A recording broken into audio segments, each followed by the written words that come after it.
चांद पृथ्वी का सबसे नज़दीकी आकाशीय पिंड है जो कि हमेशा से ही पृथ्वीवासियों को अपनी ओर आकर्षित करता आ रहा है, चाहे वो गुजरा हुआ वक्त हो या फिर अभी का दौर।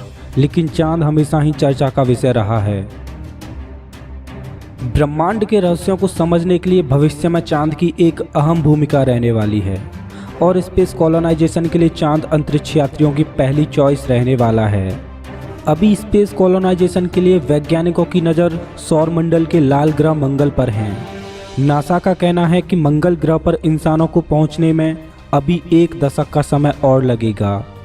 नासा का मानना है कि 2030 तक इंसान मंगल ग्रह पर अपना बेस बना पाएंगे।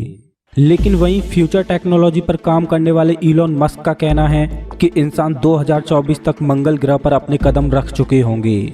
स्पेसएक्स कंपनी का मिशन है 2024 तक नासा के अंतरिक्ष यात्रियों को मंगल ग्रह पर पहुंचाना। स्पेस में किसी दूसरे ग्रह पर बेस बनाना या बस्ती बनाकर रहना इतना आसान नहीं होने वाला, क्योंकि अंतरिक्ष में ना जाने किस मोड़ पर कौन से अनजान खतरे का सामना करना पड़ जाए।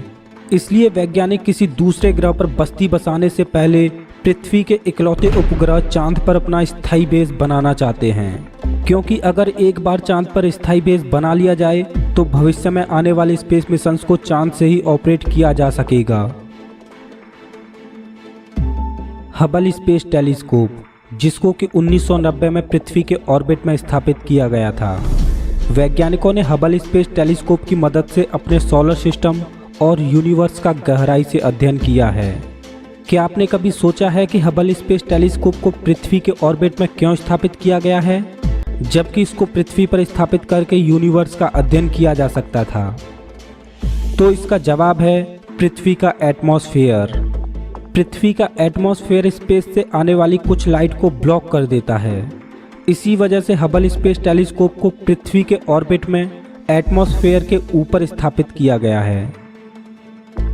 सोचिए, अगर वैज्ञानिक भविष्य में चांद पर स्थायी बेस बनाने में सफल रहे तो हबल जैसे टेलीस्कोप से भी कई गुना बड़े टेलीस्कोप को चांद पर ही असेंबल करके स्थापित किया जा सकेगा, क्योंकि टेलीस्कोप के लेंस का डायामीटर जितना ज़्यादा बड़ा होगा उतनी ही ज़्यादा गहराई से यूनिवर्स का अध्ययन किया जा सकेगा।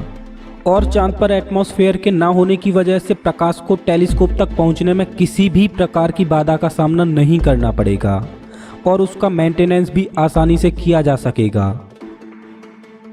चांद पर स्थायी बेस होने की वजह से दूसरे ग्रहों के लिए डायरेक्ट चांद से ही उड़ान भरी जा सकेगी, क्योंकि चांद की एस्केप वेलोसिटी पृथ्वी की एस्केप वेलोसिटी से बहुत कम है, जिस वजह से किसी भी मिशन में काम आने वाली ऊर्जा की भी बचत होगी और समय की भी बचत होगी।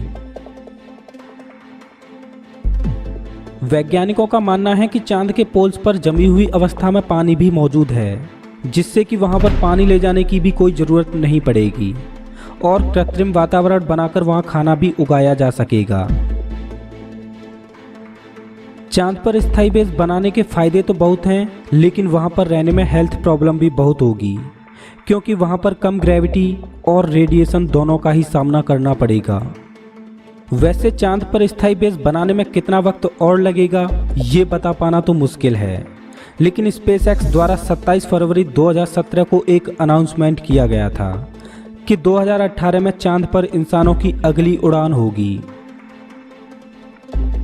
दोस्तों, चांद पर स्थायी बेस होने के आपको क्या क्या फ़ायदे नज़र आते हैं, प्लीज़ मुझे कमेंट में बताना।